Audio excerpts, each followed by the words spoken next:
Hello and welcome to another wonderful Wednesday. My name's Rob. In this series we've been looking at Bible verses. Do you remember the verse that Jill taught us last week? If we confess our sins, he is faithful and just and will forgive our sins. 1 John chapter 1 verse 9. Isn't that wonderful? Today we're going to learn one of my favourite verses. It's from the book of Isaiah. Can you say it with me? When you pass through the waters, I will be with you.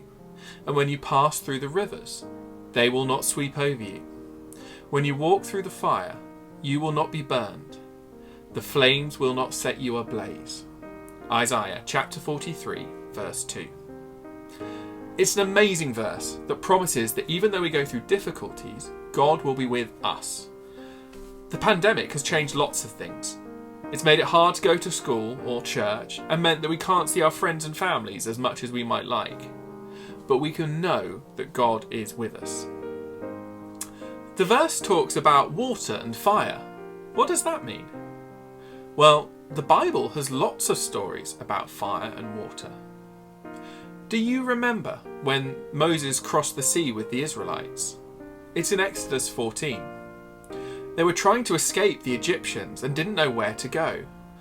God pushed aside the water so that they could escape by walking on dry land. And have you heard the story about Daniel's friends who were thrown into a fire for being faithful to God? It's in Daniel 3. Although the fire was very hot, God protected them and even sent an angel to be with them.